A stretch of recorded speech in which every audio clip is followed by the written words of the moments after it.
Olá, meus irmãos, graça e paz. Hoje nós daremos sequência à exposição da carta aos Colossenses e essa série nós temos chamado de A Centralidade de Cristo. Então hoje o texto que nós vamos expor está no capítulo 1, do versículo 13 ao 23. Eu convido você a acompanhar a leitura da palavra de Deus comigo, onde diz o seguinte: Ele nos tirou do domínio das trevas e nos transportou para o reino do seu Filho amado, em quem temos a redenção, isto é, o perdão dos pecados. Ele é a imagem do Deus invisível, o primogênito sobre toda a criação. Porque nele foram criadas todas as coisas nos céus e na terra, as visíveis e as invisíveis. Sejam tronos, sejam dominações, sejam principados, sejam poderes, tudo foi criado por ele e para ele. Ele existe antes de todas as coisas e nele tudo subsiste. Ele também é o cabeça do corpo, isto é, a igreja. É o princípio, o primogênito dentre os mortos, para que em tudo tenha o primeiro lugar. Porque foi da vontade de Deus que nele habitasse toda a plenitude, e havendo feito a paz pelo sangue da sua cruz, por meio dele, reconciliasse consigo mesmo todas as coisas, tanto as que estão na terra como as que estão no céu. A vós também, que no passado erais estrangeiros e inimigos no entendimento, por causa das vossas obras más, agora ele vos reconciliou no corpo da sua carne pela morte, a fim de vos apresentar santos, inculpáveis e irrepreensíveis diante dele. Se é que permaneceis na fé, fundamentados e firmes, sem vos afastar da esperança do evangelho que ouvistes e que foi pregado a toda criatura debaixo do céu, do qual eu, Paulo, me tornei ministro. Irmãos, convido vocês a, junto comigo agora, nós estarmos orando, pedindo a graça de Deus para esse tempo que nós estaremos meditando na palavra dele. Senhor, muito obrigado por tua graça, obrigado pelo privilégio que nós temos de estudar a tua palavra, e nós pedimos que o Senhor fale aos nossos corações através desse tempo que temos meditado na carta aos Colossenses, que nós possamos entender e compreender a suficiência, a supremacia de Cristo sobre todas as coisas, que nós possamos entender a centralidade de Cristo, Pai. Nos ajude no texto que vamos expor hoje, que o Senhor possa ser glorificado e que o Senhor esteja edificando a tua igreja através da tua palavra, Pai. Pedimos assim, em nome de Cristo Jesus. Amém. Irmãos, nós então estamos expondo a carta aos Colossenses, e é importante nós nos lembrarmos de algumas coisas que nós já vimos até aqui. Então, nós vimos semana passada que a igreja de Colossos não foi uma igreja plantada pelo apóstolo Paulo. A igreja de Colossos foi plantada por um homem chamado Epáfras. Epáfras havia sido convertido ao evangelho através da pregação de Paulo, quando Paulo esteve na cidade de Éfeso. Epáfras retorna para a cidade de Colossos e lá começa a pregar desse evangelho que havia transformado a vida dele, e logo se forma uma igreja. Com o passar dos anos, essa igreja certamente se desenvolveu, cresceu, enfim, acontece que chegou um falso ensino diante dessa igreja.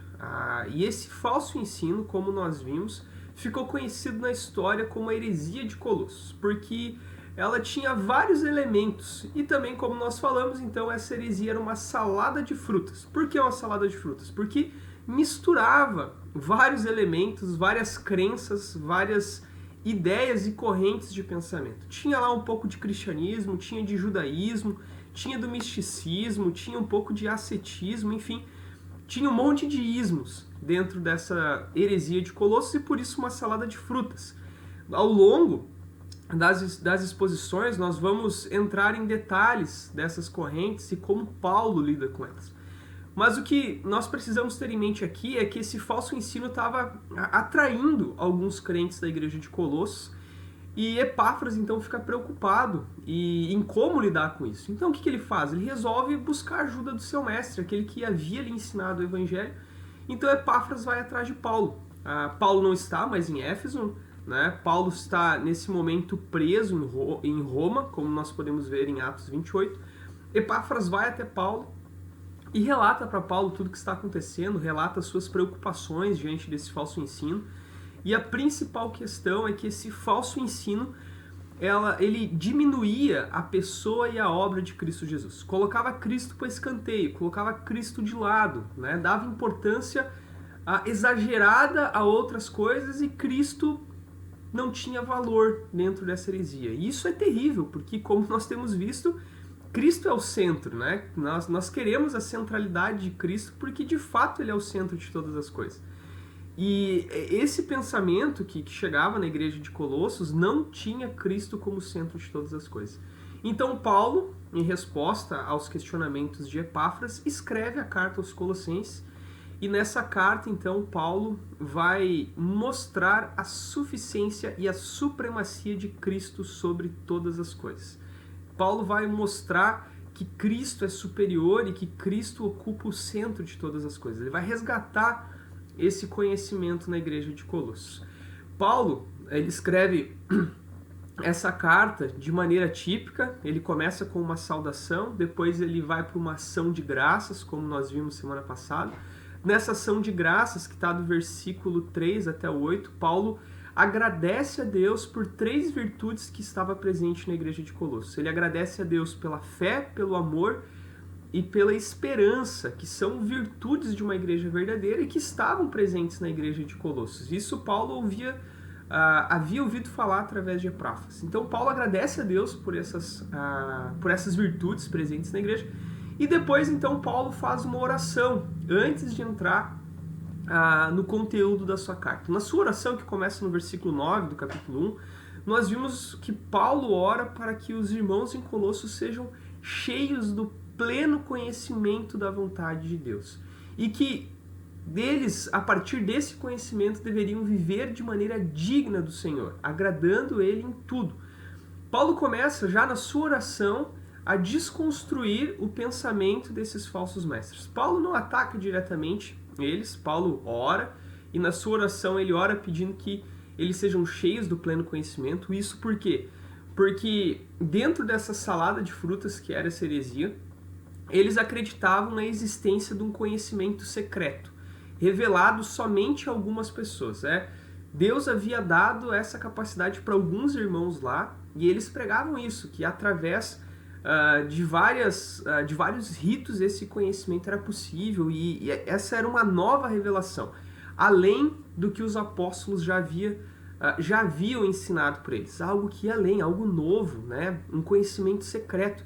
Então Paulo já na sua oração começa a mostrar para eles, olha, o conhecimento do qual vocês precisam já foi revelado a vocês, Deus já se revelou em Cristo Jesus, não é necessário nenhum conhecimento secreto. E vocês já ouviram falar desse conhecimento, pois vocês ouviram o evangelho ensinado por Epáfras. É nesse evangelho que vocês devem permanecer. Não existe algo novo, não existe um conhecimento secreto. O conhecimento do qual vocês precisam está em Cristo Jesus. Então por isso que ele ora, para que vocês sejam cheios do pleno conhecimento da vontade de Deus. E que a partir do conhecimento da vontade de Deus, então, eles deveriam viver de maneira digna desse conhecimento, de maneira digna desse reino. E é por isso que nós relemos o texto no versículo 13 e 14, porque Paulo encerra a sua oração dizendo o seguinte: ele nos tirou do domínio das trevas e nos transportou para o reino do seu Filho amado, em quem temos a redenção, isto é, o perdão dos pecados. Paulo, na sua oração, chama a atenção dos irmãos para a necessidade deles viverem de acordo com o reino do qual eles fazem parte. Paulo fala, olha, vocês foram transportados, né? Vocês foram tirados do domínio das trevas, vocês foram transportados, tirados da escravidão do pecado, e vocês foram colocados no reino do Filho de Deus. Vocês foram colocados no reino de Cristo, onde nós vimos, então, semana passada, a centralidade de Cristo no reino. Ele ocupa o centro desse reino. E então Paulo está mostrando para eles, olha, se vocês são moradores, cidadãos desse reino, vocês devem viver de acordo com esse reino. Não deve existir uma diferença entre o que vocês dizem e o que vocês fazem. Portanto, se vocês são cidadãos desse reino, vivam de acordo com esse reino. Vocês foram transportados do domínio das trevas. Vocês não estão mais presos ao pecado e às dominações desse mundo. Agora vocês pertencem ao reino de Cristo. E vocês devem viver de maneira digna desse reino. E então, o que Paulo está nos falando acerca desse transportar para o reino do seu Filho amado, Paulo está falando da transformação que o Evangelho opera em nós. E aqui é importante que nós tenhamos em mente o seguinte, meus irmãos, que o Evangelho, ele não é só uma mudança do nosso intelecto, não é só a compreensão da verdade das Escrituras ou da verdade que Cristo morreu pelos nossos pecados. O Evangelho, ele muda o nosso intelecto, ele nos dá esse conhecimento, essa compreensão, mas ele muda o nosso coração e ele muda as nossas atitudes. O Evangelho é uma transformação completa, não é uma transformação somente da mente. E é isso que Paulo está mostrando para os irmãos em Colossos. Olha, se vocês foram transportados para o reino do Filho de Deus, as atitudes de vocês também devem ser transformadas. Vocês devem ser mudados, porque o Evangelho muda. O Evangelho opera transformação na vida de vocês. E no momento, nos parece que alguns irmãos lá da igreja de Colossos não estavam vivendo de acordo com essa transformação. Eles estavam buscando um conhecimento além do que já havia sido revelado a eles. Um conhecimento que era contrário ao Evangelho que eles já conheciam. E por isso eles estavam vivendo de maneira diferente desse Evangelho. Eles não estavam vivendo como cidadãos do reino do Filho de Deus. Estavam vivendo em outras práticas e por isso o que eles pregavam não tinha a ver com o que eles viviam. E Paulo está chamando a atenção, olha, se vocês foram transportados, vocês devem viver dessa forma. E esse é a transição, então, para o primeiro argumento que Paulo vai usar na sua carta, né? Quando ele chega no corpo da sua carta, onde ele começa, então, a lidar com as dificuldades. Semana passada eu comentei com os irmãos sobre a diferença, né, que existe nos evangélicos brasileiros. Nós temos hoje um grupo gigantesco de pessoas que se dizem evangélicas, mas nós podemos ver que a forma como elas vivem não condiz com o que elas dizem crer. E esse é um problema muito semelhante com o que acontecia em Colossos. Eles diziam algo e viviam outro. E, meus irmãos, eu e você devemos viver de acordo com aquilo que nós cremos, de acordo com aquilo que nós falamos, de acordo com o reino do qual nós fazemos parte. Então, Paulo ora para que os irmãos tenham conhecimento da verdade, sejam cheios desse conhecimento do Evangelho e que vivam de maneira digna desse Evangelho.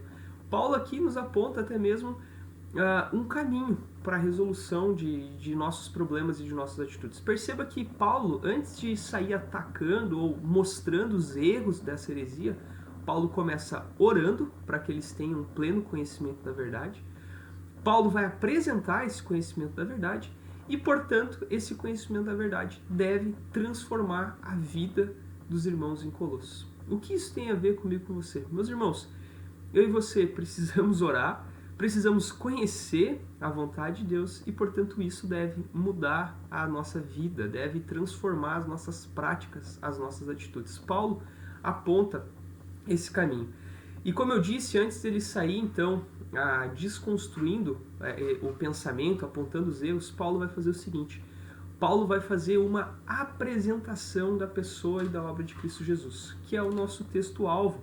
A partir do versículo 15 até o 20, Paulo faz uma espécie de um uso de um hino, né? Não há convicção entre os comentaristas se de fato isso é um hino usado pela igreja primitiva, mas enfim, é uma construção muito bela de quem é Cristo Jesus e do que ele fez.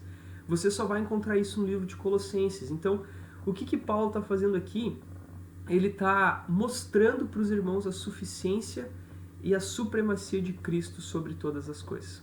Eu li num comentário acerca de Colossenses, enquanto eu estudava para preparar essa série, que os bancários eles são treinados para identificar notas falsas. E o método pelo qual eles são treinados, eles são expostos a notas verdadeiras. Ou seja, a ideia é que eles tenham muito conhecimento da nota verdadeira. Eles devem conhecer tão bem a nota verdadeira que quando eles se deparam com uma nota falsa, eles já percebam que aquilo não é como a verdadeira. E essa ilustração serve para nos explicar o que Paulo está fazendo aqui. Paulo, ao invés de começar a apontar os erros da doutrina, a doutrina da heresia de Colossos, Paulo mostra a supremacia e a suficiência de Cristo. Ele quer deixar que o conhecimento de Cristo seja tão claro para os irmãos da igreja de Colossos que quando eles se depararem com o falso ensino, eles percebam, não, peraí, o Evangelho, a vontade de Deus é outra coisa, não é isso que estão nos ensinando. Então Paulo está expondo eles ao conhecimento de Cristo Jesus, ao conhecimento da vontade de Deus. E a ideia é que eles sejam tão familiarizados com Cristo Jesus e com o que Cristo é e o que Cristo fez, que isso os impeça de acreditar no falso ensino. E então, nós chegamos dessa forma na exposição do trecho de hoje, meus irmãos, que envolve o versículo 15 até o 23, e nós vamos chamar então esse sermão, ou damos o título a ele, de A Centralidade de Cristo na Teologia. Como assim? Nós vimos que Cristo tem a centralidade do reino, né? Ele nos transportou para o reino de seu Filho amado, portanto Cristo é o centro desse reino, e nós devemos viver de acordo com esse reino, que nós vimos semana passada. E hoje, através dessa construção de Paulo para apresentar a verdade para os irmãos, nós vamos ver que Cristo tem a centralidade da teologia. Ou seja, Cristo é o centro de todo o pensamento cristão, Cristo é o centro das nossas convicções, Cristo é o centro de todas as coisas.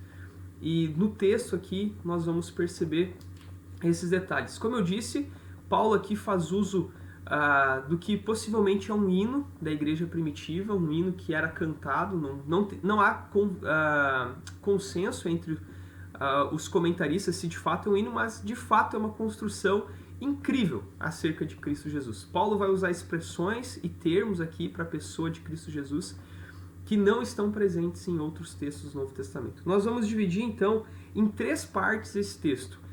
Do versículo 15 até o 17, nós vamos falar então sobre Cristo e a criação. Do versículo 18 até o 20, nós vamos falar sobre Cristo e a igreja.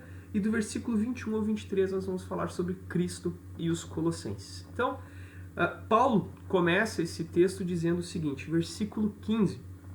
Ele é a imagem do Deus invisível, o primogênito sobre toda a criação. O falso ensino que rodeava a igreja de Colossos, como eu disse para os irmãos, diminuía a pessoa e a obra de Cristo Jesus. Para eles, Cristo não era Deus. Para eles, Cristo era somente um homem que havia existido. E aqui você já pode perceber que não há nada novo debaixo do sol, como disse Salomão. Existem hoje religiões que creem dessa forma, que Cristo não é Deus. Um exemplo disso é os Testemunhos de Jeová, os muçulmanos. Para eles, Cristo é somente um profeta, alguém importante. Mas Paulo aqui está dizendo que ele é a imagem de Deus, ou seja, Paulo está mostrando a divindade de Cristo Jesus. Paulo está dizendo, olha, Cristo é Deus, ele é Deus encarnado. Ao contrário do que esse pensamento que existia dentro da igreja de Colossos, Paulo está mostrando Cristo como Deus. Esse pensamento diminuía Cristo. Não dizia que Cristo era Deus, dizia que Cristo era somente humano. E Paulo já começa apresentando essa verdade para os irmãos. Lembre-se que aqui Paulo está fazendo uma apresentação de Cristo, para que os irmãos tenham conhecimento dessa verdade e a partir disso lidem com os falsos ensinos. Então, perceba, ele é a imagem de Deus invisível, ou seja, ele é o próprio Deus encarnado. Depois Paulo continua, o primogênito sobre toda a criação. E aqui, entenda, essa palavra primogênito não está dizendo que Cristo foi criado, como alguns dizem. Primogênito, se você lembrar do Antigo Testamento, você vai ver que o primogênito é aquele que tem todos os direitos, ele tem preferência, ele ganha tudo do seu pai. E é nesse sentido aqui que Cristo é apresentado como primogênito sobre toda a criação. Ele tem a preferência sobre todas as coisas. Tudo é dele, tudo foi dado pelo Pai a ele, Cristo Jesus. Então, é assim que nós devemos entender o fato de Cristo ser primogênito sobre toda a criação. No caso, os testemunhos de Jeová vão usar esse texto para dizer que Cristo foi criado e, portanto, ele não é Deus. Não, meus irmãos. Cristo existe antes de todas as coisas, como nós veremos no texto, e ele é o primogênito sobre toda a criação porque ele recebeu a preferência, ele recebeu tudo do Pai. Seguindo o texto, você vai ver então no versículo 16, porque nele foram criadas todas as coisas nos céus e na terra. Aqui já está a resposta do porquê Cristo não foi criado. Porque ele é o criador de todas as coisas, porque nele foram criadas todas as coisas, nos céus e na terra. E perceba que o texto diz que as visíveis e as invisíveis, tudo foi criado nele. Sejam tronos, sejam dominações, sejam principados, sejam poderes, tudo foi criado por ele e para ele. Irmãos, o texto está nos dizendo que até mesmo as coisas invisíveis, o que isso quer dizer? As coisas invisíveis está se referindo ao mundo dos anjos, né? Dos seres invisíveis. E tudo isso foi criado por ele e para ele, nos diz o texto. Lembre-se que Paulo aqui está apresentando quem é Cristo Jesus para que os irmãos tenham convicção disso. Lembra que eu falei que essa heresia é uma salada de frutas e envolvia misticismo nela. Esse misticismo estava relacionado com o culto aos anjos, aos seres invisíveis. E acontece que essas pessoas davam uma maior importância para os anjos do que para Cristo Jesus. Porque como Cristo encarnou e viveu como homem, para eles Cristo não passava disso. E Paulo aqui está mostrando para os irmãos que, olha, Cristo é superior aos anjos. E ele é o responsável pela existência deles. Foi ele que criou os seres invisíveis. Portanto, ele é superior a eles. Algo presente desse ensino para nós hoje é que não é mais incomum você ver crentes orando para anjos, né? Você vê pessoas orando para anjo da guarda. Irmãos, diante da Escritura, entenda que não é errado você orar pedindo que Deus, né, através dos seus anjos, nos cuide. Nós não sabemos como Deus exerce o seu cuidado sobre nós. Ele pode mandar anjos, enfim. Mas o errado está em orar para os anjos nos cuidarem, no sentido que eles vão interceder por nós diante de Deus. Isso está errado, porque é Deus, é para Deus que nós devemos pedir. E é Ele que vai mandar quem Ele quiser para nos cuidar. E perceba que Paulo está dizendo aqui que Cristo é o Criador dessas coisas, porque nele foram criadas todas as coisas nos céus e na terra, as visíveis, as invisíveis, sejam tronos, sejam dominações, sejam principados, sejam poderes, tudo foi criado por ele e para ele. Os seres angelicais, os demônios, enfim, todo esse mundo espiritual está debaixo do senhorio de Cristo. Nada acontece sem a permissão dele. Ele é o centro de todas as coisas. Ele ocupa esse lugar por direito. E perceba na continuação do texto, versículo 17, ele existe antes de todas as coisas e nele tudo subsiste. Ele existe antes de todas as coisas. Lembre-se de João 1:1. No princípio era o Verbo, e o Verbo estava com Deus, e o Verbo era Deus. Cristo Jesus existe eternamente, assim como Deus Pai e Deus Espírito Santo, que formam a Trindade. Eles são eternos, eles sempre existiram e eles sempre vão existir. E Cristo, então, existe antes de todas as coisas, mostrando que ele não foi criado, mostrando que ele é superior a toda a criação, nos mostrando que ele é o centro de toda a criação. Ele não só criou todas as coisas, mas nos diz o final do versículo 17, e nele tudo subsiste, ou seja, ele sustenta todas as coisas. Tudo está sendo sustentado por Cristo Jesus. E aqui nós vimos a primeira divisão do texto, Cristo e a criação. Cristo é central sobre toda a criação, Cristo é o responsável por toda a criação, tudo foi criado por ele, por meio dele e para ele, meus irmãos. Então, lembre-se disso, Cristo ocupa o centro de todas as coisas. Cristo ocupa o centro da criação. Do versículo 18 até o 20, nós vamos ver Cristo e a igreja. Olha só o que nos diz o versículo 18. Ele também é a cabeça do corpo, que é a igreja. Paulo vai usar aqui uma ilustração muito presente nos seus escritos, que é do corpo humano, e nesse corpo ele coloca Cristo como a cabeça. Assim como a nossa cabeça é responsável por guiar todo o nosso corpo, né, de nos dar direção, o nosso cérebro está na cabeça, é onde parte todos os comandos para o nosso corpo, assim Cristo é sobre a igreja que é dele. Ele é o cabeça sobre a igreja, é ele que guia a igreja, é ele que dá as ordens para a igreja, é a vontade dele que deve ser feita na igreja. E, portanto, na igreja não se devem existir donos de igreja, porque Cristo é o dono da igreja, não é o pastor que manda na igreja, não é a diretoria, é Cristo que é o dono e o cabeça da igreja.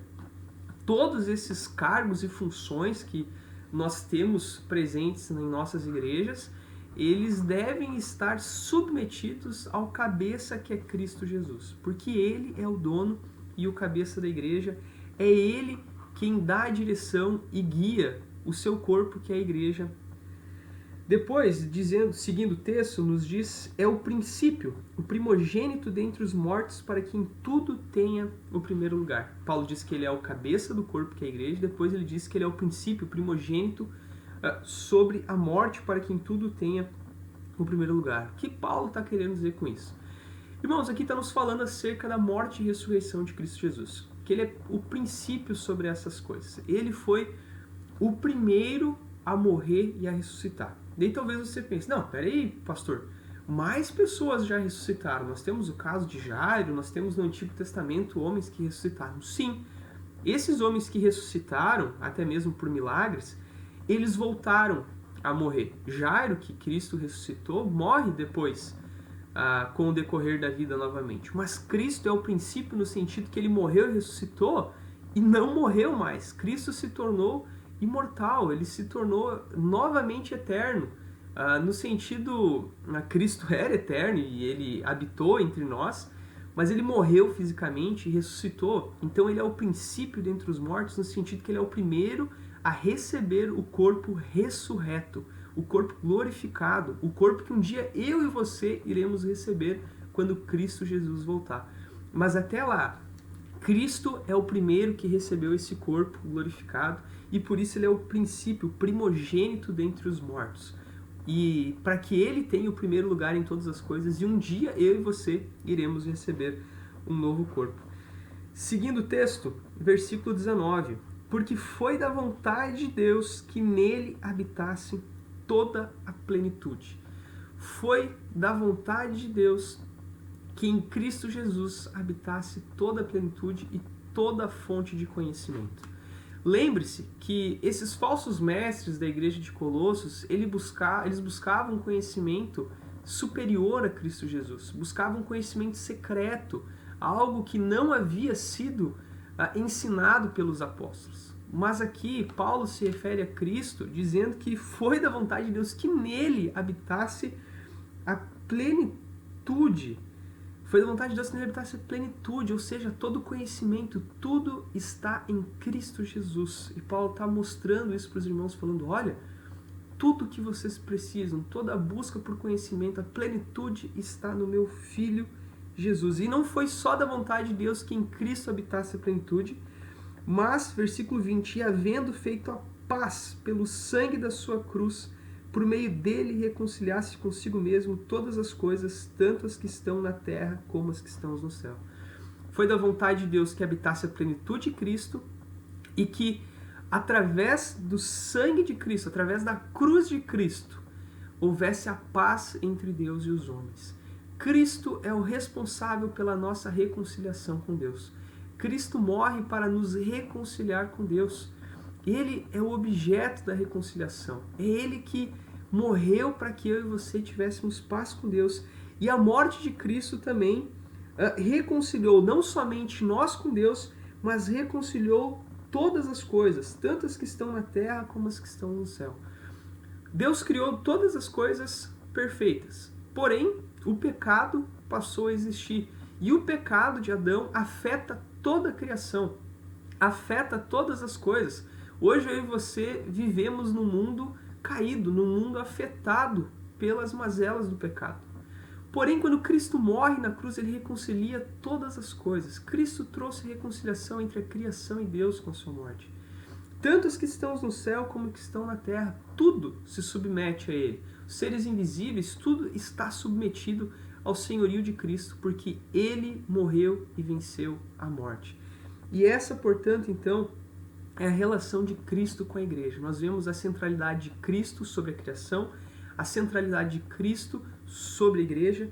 E agora, do versículo 21 ao 23, Paulo vai falar sobre como isso, então, deve impactar a vida dos colossos, ou seja, Cristo e os colossenses. Paulo diz, então, no versículo 21, o seguinte: a vós também, que no passado éreis estrangeiros e inimigos do entendimento por causa das vossas obras más.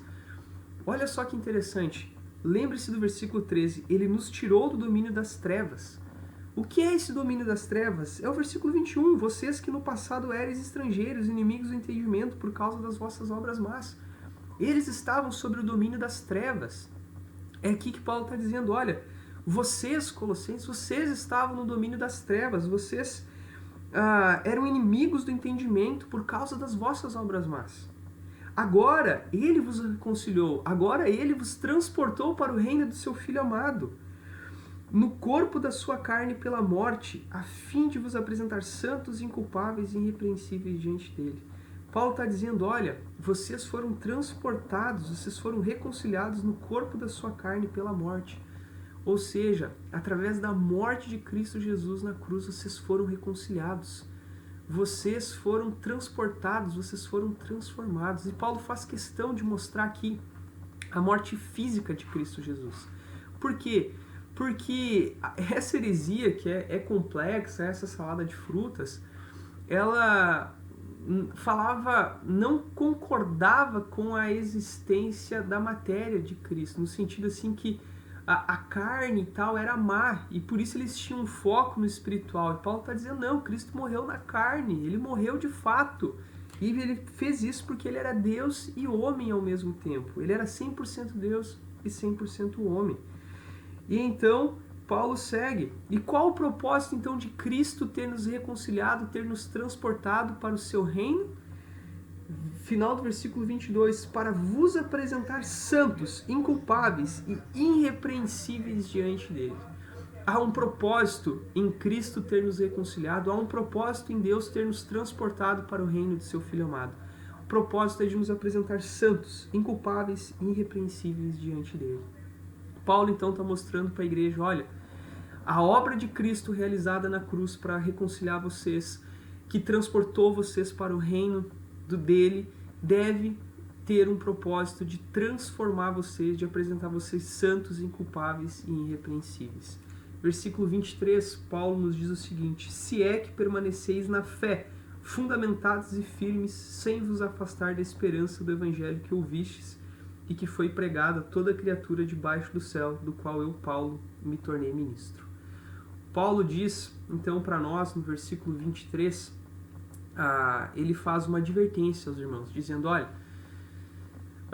vocês vão ser apresentados santos, inculpáveis e irrepreensíveis diante de Deus se vocês permanecerem naquilo que vocês aprenderam, se vocês permanecerem firmes e fundamentados no conhecimento de Cristo Jesus.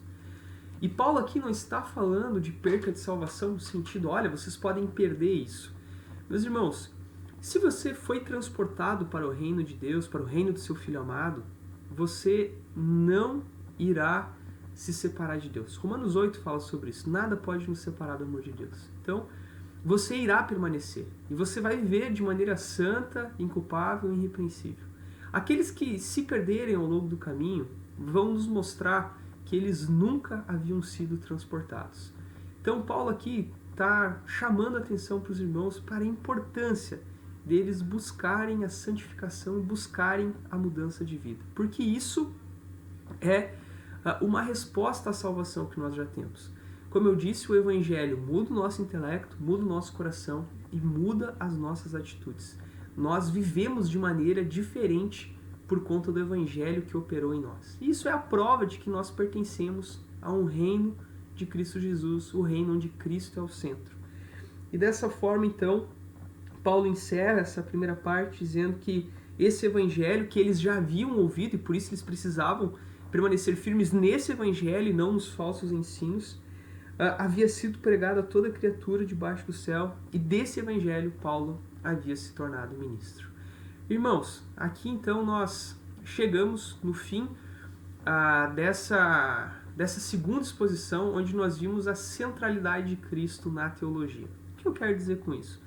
Que Cristo ocupa o lugar central do nosso pensamento, das nossas convicções. Nós vimos no texto que Cristo é o centro de toda a criação, que Cristo é o centro da igreja, e nós vimos também então que o fato de Cristo ser o centro de todas as coisas, isso deve mudar a nossa vida prática, nossas atitudes.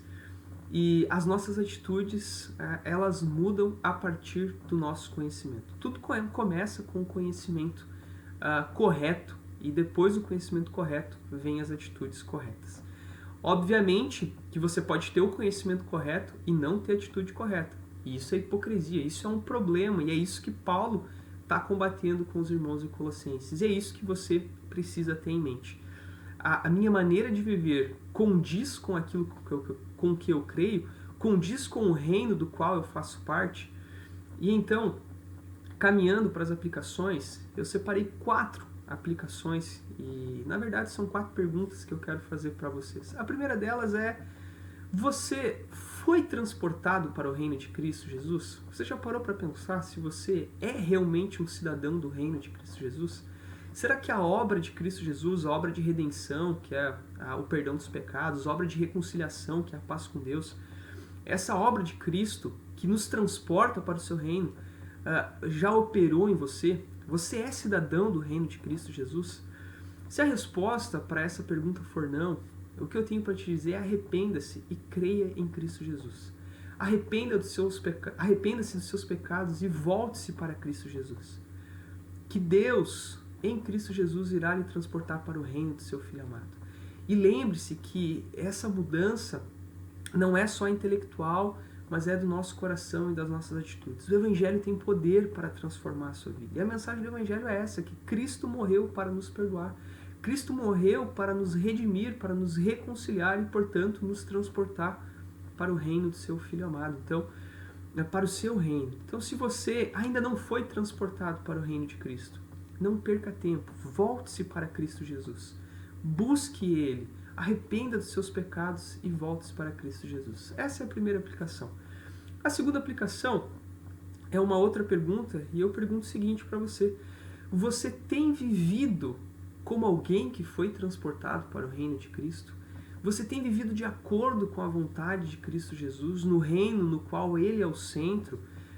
Você tem vivido de acordo com isso? Lembre-se da oração de Paulo. Paulo ora para que os irmãos sejam cheios do pleno conhecimento da sua vontade, para que vivam de maneira digna, agradando a Deus em tudo. Você tem vivido como alguém que foi transportado para o reino de Jesus? Ou você só tem entrado para essas estatísticas dos evangélicos que só crescem no nosso país, porém o que eles dizem não tem nada a ver com o que eles vivem, o que eles pregam não condiz com a maneira como eles vivem? Será que você é um desses evangélicos que se diz crer em Cristo Jesus, mas vive como se não conhecesse a Cristo Jesus? Reflita sobre essa pergunta. Se você tem vivido distante de Cristo Jesus, arrependa-se e volte-se para Cristo Jesus também. A terceira aplicação e terceira pergunta é o seguinte: você tem buscado o conhecimento de Cristo Jesus, entendendo que Ele é o centro de tudo, o centro da igreja, o centro do pensamento, o centro do seu reino, o centro da teologia?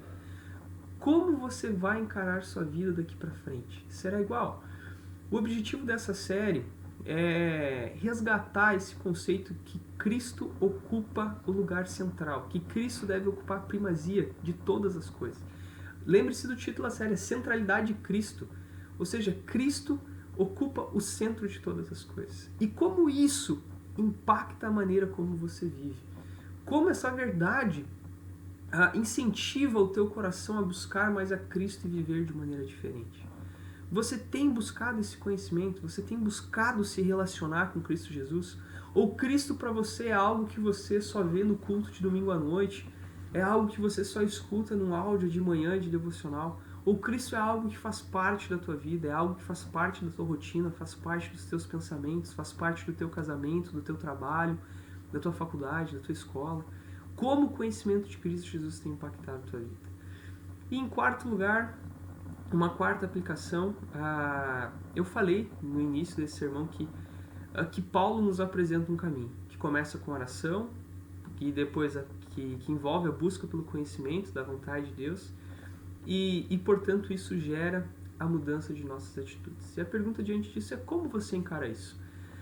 Eu acho muito interessante o fato de Paulo nos mostrar esse caminho. Paulo começa com uma oração, e essa oração envolve o conhecimento da vontade de Deus, e a vontade de Deus deve mudar as nossas atitudes, né? Ou seja, o conhecimento da vontade de Deus deve mudar as nossas atitudes. Irmãos, isso é muito importante para nós nos dias de hoje. Nós vivemos dias em que a busca pelo conhecimento é escassa. As pessoas acham que a busca pelo conhecimento é coisa de professor, é coisa de teólogo, é coisa, enfim, de pessoas que devem buscar isso. Mas não, meus irmãos. A busca pelo conhecimento de Deus é algo para toda a igreja.